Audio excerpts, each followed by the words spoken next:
Hello everyone, welcome to Haldari academy online platform. তো আগের দিনকে আমরা টম লুজেস আ টুথের কোশ্চেন আনসারগুলো কমপ্লিট করে ফেলেছি। তো আজকের হবে আমাদের গ্রামারগুলো। তো চলো তাহলে শুরু করা যাক। দেখো গ্রামারে কি বলছে, গ্রামারি নিউজে বলছে read the following set of sentences. Set 1 হচ্ছে টম ইজ ডাইং, আর সেট 1-এ টম ইজ ডাইং, আর বি হচ্ছে টম গ্রোন লাউডার। আর সেট বিতে কি বলছে? সেট বিতে বলছে is Tom dying, did Tom groan louder. Tom কি জোরে জোরে ঘুঁতঘুঁত করছিল? তো এই যে ফার্স্ট সেন্টেন্সটা, এই সেন্টেন্সটা দেখো, টম ইজ ডাইং, টম মারা যাচ্ছে, এটা একটা প্লেন সেন্টেন্স। একে বলা হয় অ্যাসার্টিভ, অ্যাসার্টিভ বা বিবৃতিমূলক বাক্য। বিবৃতিমূলক বাক্য বা ডিক্লারেটিভও বলা হয় এটাকে।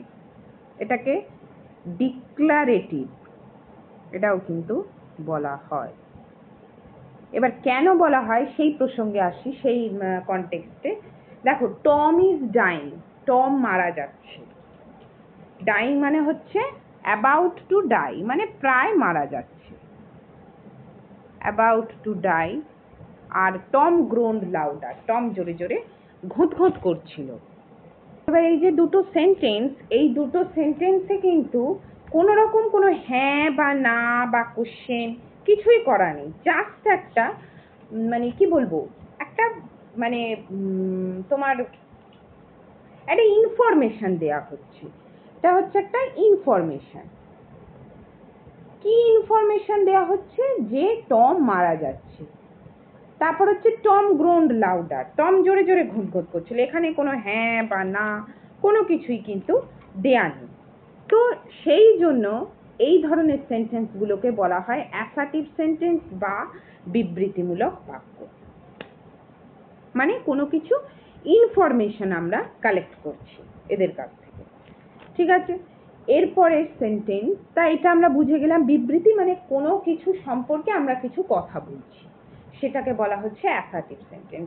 সেখানে কোনো হ্যাঁ বাচক মানে কোনো কোশ্চেন আনসার করছি, তার প্রেক্ষিতে আমি কোনো হ্যাঁ বলছি বা কোনো কিছু করছি, তার প্রেক্ষিতে না, তার সাবস্ট্যান্সে আমরা না বলছি বা কোনো কোশ্চেন করছি, সেসব কিন্তু না, জাস্ট প্লেন স্টেটমেন্ট। এটা হচ্ছে স্টেটমেন্ট। আরেকটা ওয়ার্ড তোমাদের দিয়ে দিলাম, সেটা হচ্ছে স্টেটমেন্ট। ঠিক আছে, কিন্তু নেক্সটটা দেখো, ইজ টম ডাইং।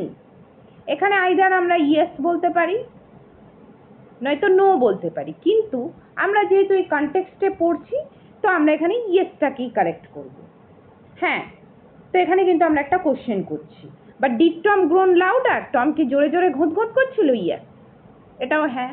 তাহলে এইগুলোকে বলা হয় ইন্টারোগেটিভ। এই যে শেষে একটা কোশ্চেন মার্ক থাকবে আর যে কোনো প্রশ্ন করা হবে। ইন্টারোগেটিভ মানে হচ্ছে প্রশ্ন, প্রশ্নবোধক যেটা।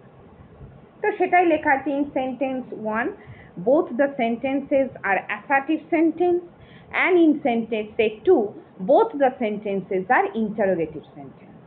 Interrogative sentence এখানে বলা হচ্ছে। ঠিক আছে, আমরা তাহলে মোটামুটি বুঝতে পারলাম। এবার কি বলছে? assertive sentences are transformed into interrogative sentences by placing the auxiliary verb just before the subject and the main verb immediately after the subject. মানে কি বলছে?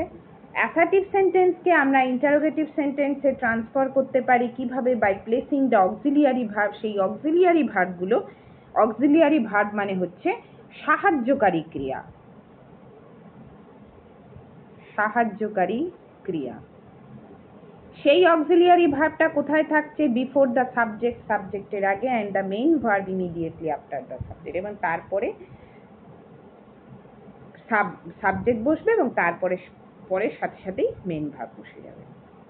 ঠিক আছে, তাহলে আমরা একটা করে দেখি। ধরো আমি বলছি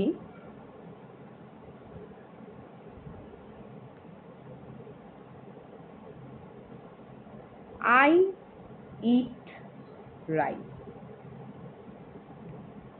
এটা হচ্ছে কিন্তু অ্যাসার্টিভ সেন্টেন্স।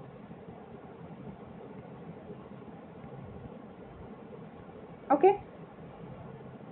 এইবারে মানে আমি খাই ভাত, ঠিক আছে, subject verb object plane.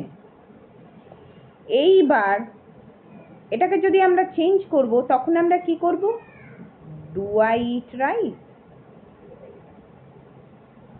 Do I eat rice, আমি কি ভাত খাই, না এটা কোশ্চেন মার্ক। এই যে ডু কথাটা দিলাম এটা এই ইটের সাবস্ট্যান্সে বসছে, তাহলে এই ডুটা হয়ে যাচ্ছে অক্সিলিয়ারি ভার্ব, অক্সিলিয়ারি ভার্ব বা সাহায্যকারী ক্রিয়া, যেটাকে বলা হয় সাহায্যকারী ক্রিয়া। ঠিক আছে, ডু আই ইট রাইস মানে হচ্ছে সাহায্যকারী ক্রিয়া। বোঝা গেল তাহলে অক্সিলিয়ারি ভার্ব, তাহলে অক্সিলিয়ারি ভার্বটা সাবজেক্টের আগে বসছে, আগে বা বিফোর। আর একটু আমি দেখিয়ে দিলাম। আর ইট মানে মেন ভার্ব, সেটা কোথায় বসছে? সাবজেক্টের পরে। ওকে, তাহলে আমাদের আর কোনো অসুবিধে নেই, আমরা এটা বুঝতে পারলাম। এইবার আমরা চলে যাই মেন গ্রামারে। মেন গ্রামার পোর্শনে আমরা এবার চলে যাচ্ছি, দেখি কি বলছে। সরি,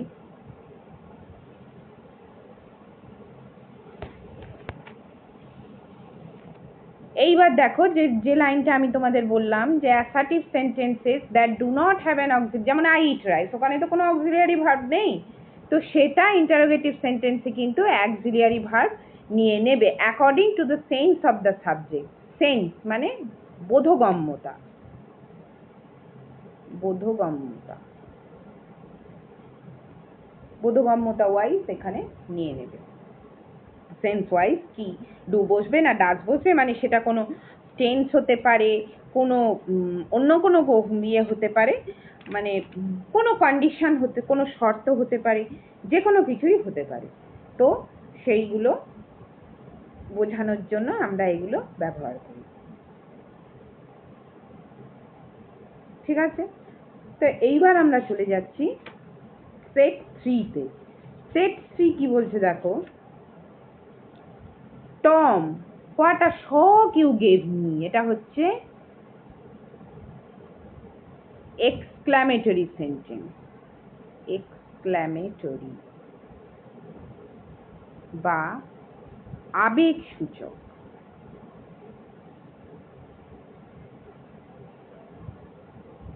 আবেগ সূচক।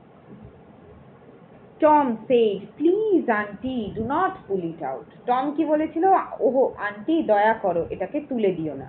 এটাও কিন্তু আবেগ সূচক, এটা আমরা কি করছি, এটা করছি রিকোয়েস্ট।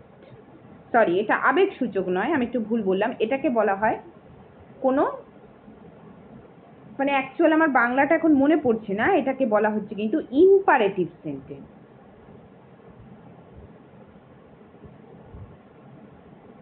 মানে অনুজ্ঞাবাচক যেটাকে বলা হয়, অনুজ্ঞা মানে কোনো রিকোয়েস্ট, আদেশ, উপদেশ,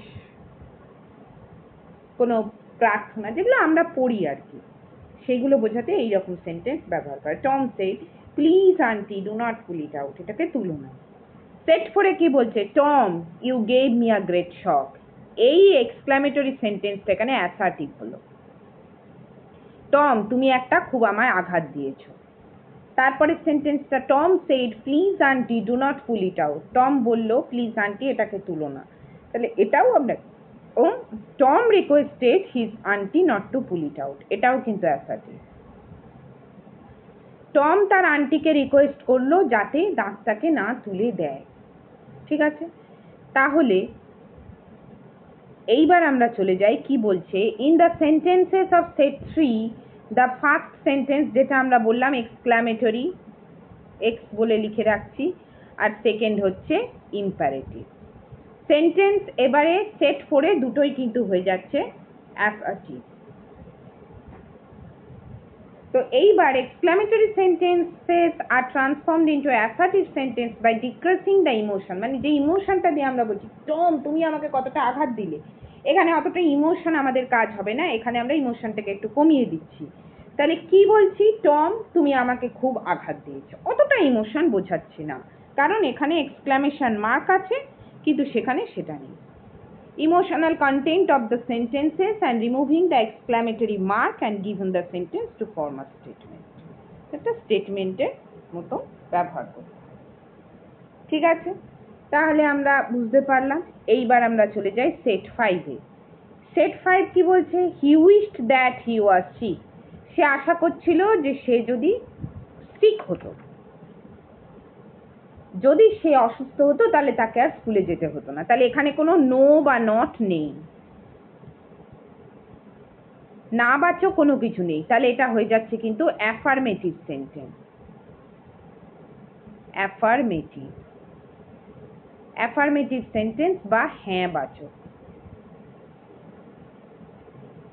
আর Tom you will not die, Tom তুমি মরবে না, এখানে একটা নট আছে, তাহলে এটা হয়ে যাচ্ছে নেগেটিভ, না বাচক।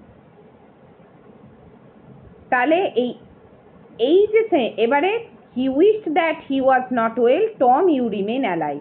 এইবার এই সেন্টেন্সটা দেখো, he wished that he was sick, he was সিকটাকে করে দিল হি ওয়াজ নট ওয়েল, সে সুস্থ নয়, সুস্থ হতে চায়নি, তাহলে সে এটা চেয়েছিল, তাহলে এটা কি হয়ে যাচ্ছে, তখন হয়ে যাচ্ছে নেগেটিভ। আর Tom you will not die, এটা আমরা যখন এটা হয়ে যাচ্ছে affirmative. Tom you will remain alive, মানে তুমি বেঁচে থাকবে, বেঁচে থাকবে। ওকে, তো in set 5 first sentence in affirmative আর সেকেন্ড সেন্টেন্স নেগেটিভ, যেটা আমরা জানলাম। এইবার আমরা চলে যাই সেট 6-এ ফার্স্ট সেন্টেন্স নেগেটিভ আর সেকেন্ড সেন্টেন্স হচ্ছে অ্যাফার্মেটিভ। ঠিক আছে, এটা আমাদের মোটামুটি ক্লিয়ার হলো। এবার একটা জিনিস লিখে দিচ্ছি যে অ্যাসার্টিভ সেন্টেন্স, এটার দুটো ভাগ আছে। এই দুটো ভাগকেই একটা হচ্ছে affirmative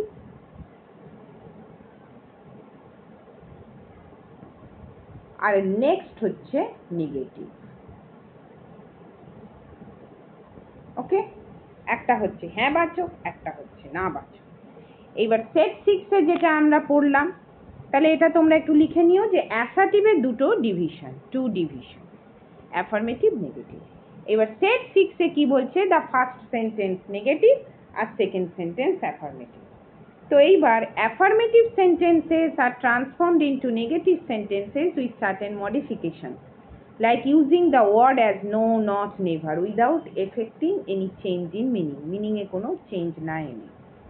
Negative sentences are transformed into affirmative sentence with certain modifications by removing no, not. ওই যে you will not die, এই যে সেন্টেন্সটা আমরা দেখলাম, you will not die, এই নটটা অমিট হয়ে গেল, নট অমিট, এখানে হয়ে গেল you will remain alive, তুমি সারা জীবন বেঁচে, মানে তুমি বেঁচে থাকবে, সারা জীবন নাও তুমি বেঁচে থাকবে, এটা বোঝাতে চাইলে। ঠিক আছে, তাহলে আমাদের এইগুলো মোটামুটি বোঝা হয়ে গেল, অ্যাফার্মেটিভ, নেগেটিভ, অ্যাসার্টিভ, ইন্টারোগেটিভ। তো এইবারে আমরা এক্সারসাইজ 4টা করি। এক্সারসাইজ 4টা কি বলছে, Rafiq was running fast. Rafiq, চলো তাহলে আমরা লিখি এক্সারসাইজ 4। এক্সারসাইজ 4 এ কি বলছে, Rafiq was running fast. Rafiq জোরে জোরে দৌড়াচ্ছিল। ঠিক আছে, জোরে, তাহলে এখানে was running, এই কথাটাকে জন্য এই দুটো আছে মানে রফিক জোরে জোরে দৌড়চ্ছিল, তাহলে এখানে আর চেঞ্জ করার কোনো দরকার নেই, এটাকে বলেছে, এটা হচ্ছে কিন্তু অ্যাসার্টিভ সেন্টেন্স। এটা আমরা বুঝতে পারছি। এইবার এইটাকে আমাদের করতে বলেছে ইন্টারোগেটিভে। তাহলে জাস্ট আমরা এখানে ওয়াজটাকে আগে করে দেবো রফিকের আগে। তাহলে ওয়াজ রফিক রানিং ফাস্ট?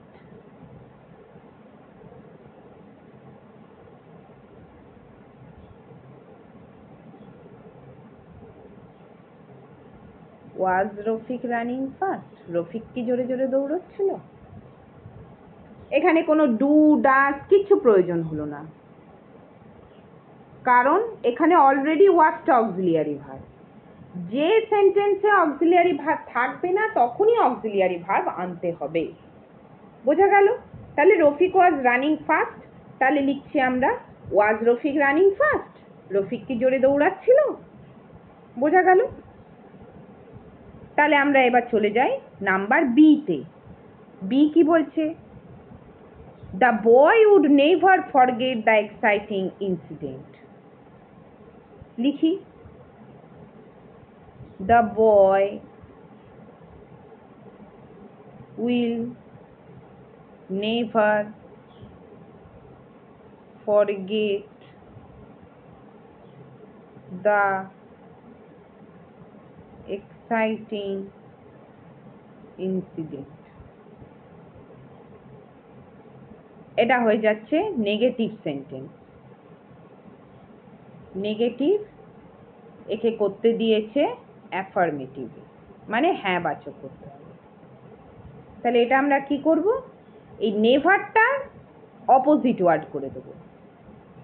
অপোজিট কি হয়? এভার। আর ফরগেটের অপোজিট হচ্ছে রিমেম। ফরগেট মানে ভুলে যাওয়া, এটা হয়ে যাচ্ছে রিমেম্বার, মানে স্মরণে রাখা। এই জিনিসগুলো যেগুলো মুখে বলবো সেগুলো সবসময় যদি বোর্ডে না লেখাতে পারি, তোমরা একটু নিজেরা খাতাতে কপিতে লিখে নেবে, ঠিক আছে? তাহলে এটা আমরা বলছি the boy will ever remember, বা উইল অলওয়েজ লিখতে পারো। এখানে এভারটা ঠিক লাগছে না, এটা অনেকটা ফর এভার কথাটা আমরা ইউজ করি, ঠিক আছে? রিমেম্বার, এই হ্যাঁ রিমেম্বার, এখানে অলওয়েজটাই বেশি অ্যাপ্রোপ্রিয়েট, ঠিক আছে? সর্বদা যে কথাটা, দ্য এক্সাইটিং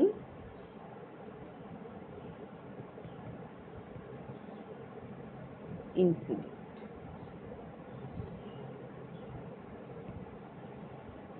সবসময় মনে রাখে সেই উত্তেজনাকর ঘটনাটা, সবসময় সে মনে রাখবে, ঠিক আছে? হলো।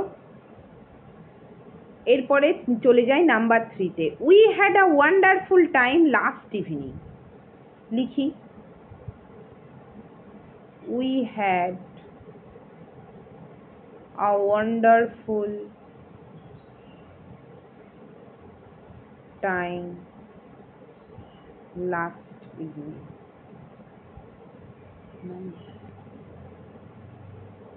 এটা হচ্ছে অ্যাসার্টিভ সেন্টেন্স, এটাকে করতে দিয়েছে এক্সক্লামেটরি। আমরা একটা ওয়ান্ডারফুল টাইম কাটিয়ে, মানে সুন্দর সময় কাটিয়েছিলাম গতকাল রাত্রে।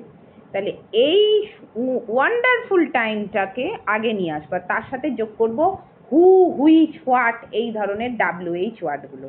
তাহলে এখানে করছি what a wonderful time, what a wonderful time we had last evening. আমরা গতকাল রাতে কতখানি সুন্দর সময় কাটিয়েছিলাম। শেষে হয়ে যাচ্ছে exclamation mark. This is very very important for exclamatory sentence. Without this exclamation mark, exclamatory sentence is not formed. Exclamatory sentence তৈরি হয় না। তাহলে what a wonderful time we had last evening, আমরা গতকাল সন্ধ্যাবেলায় কি সুন্দর সময়টা কাটালাম, ঠিক আছে? নেক্সট চলে যাই D. He loves to play football. এটা করা সোজা। হি লাভস, এটা তো সোজা, easy. He loves to play football, সে ফুটবল খেলতে ভালোবাসে। Play football. তাহলে সে কি ফুটবল খেলতে ভালোবাসে? Does he love to play football? Does he love to play football? সে কি ফুটবল খেলতে পছন্দ করে? হ্যাঁ, করে। এটা হচ্ছে ব্যাপার। অ্যাসার্টিভ হয়ে গেল ইন্টারোগেটিভে, এটা ইন্টারোগেটিভ করতে দিয়েছিল।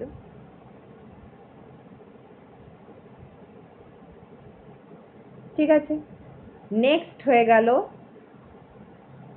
রিনা tried all her plan.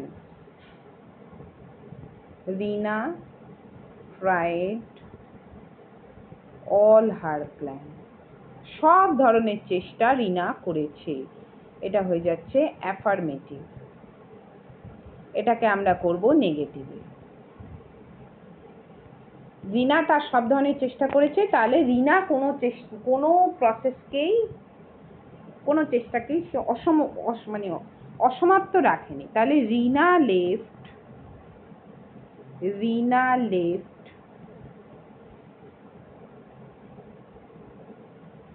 no plan untried। কোনো রকমের চেষ্টাকেই সে অসমর্থ রাখেনি, প্রচেষ্টাকে সে ব্যর্থ রাখেনি। ঠিক আছে, এই আন কথাটা যোগ হয়ে গেল, নো প্ল্যান আনট্রাইড, এটা হয়ে গেল তখন নেগেটিভ। বোঝা গেল? নেক্সট হচ্ছে শাট দ্য ডোর রবিন। নাম্বার 6 বা F যেটা, শাট দ্য ডোর রবিন। রবিন দরজাটা বন্ধ করো। এটা হচ্ছে অনুজ্ঞাবাচক বাক্য বা ইম্পারেটিভ। ওকে, দেন আমরা কি করছি, এটাকে আমাদের করতে বলেছে অ্যাসার্টিভে চেঞ্জ করো। তাহলে এটা হচ্ছে রবিনকে দরজাটা বন্ধ করতে বলা হলো। রবিন দরজাটা বন্ধ করো, তাই রবিনকে দরজাটা বন্ধ করতে বলা হলো। তাহলে রবিন ইজ টোল্ড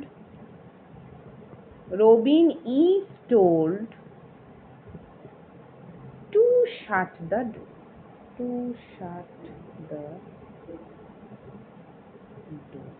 তাহলে এটা হয়ে গেল অ্যাসার্টিভ সেন্টেন্স, বিবৃতিমূলক বাক্য। তাহলে আমাদের এইগুলো বোঝা গেল। এক্সারসাইজ 7টা আমাদের মোটামুটি কমপ্লিট হলো।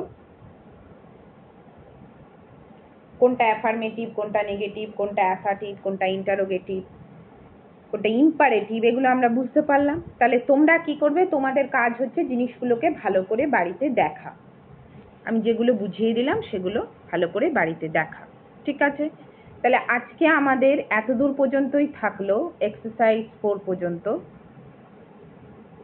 ঠিক আছে, আমাদের মোটামুটি এখানে এগুলো হয়ে গেছে। কোশ্চেন আনসার, এক্সারসাইজ 2, 3 সব হয়ে গেছে। তাহলে এইবার আমাদের আসবে এক্সারসাইজ 5। এখানে আসছে ফ্রেজাল ভার্ব বা গ্রুপ ভার্ব। ঠিক আছে, তাহলে নেক্সট দিনকে আমরা এগুলো শুরু করব। তাহলে আজকের মতন আমাদের এই এক্সারসাইজ 4 পর্যন্তই রইল। শাট দ্য ডোর রবিন এতদূর পর্যন্তই রইল। নেক্সট ক্লাসে আমরা ফ্রেজাল ভার্ব থেকে শুরু করব। So thank you everyone.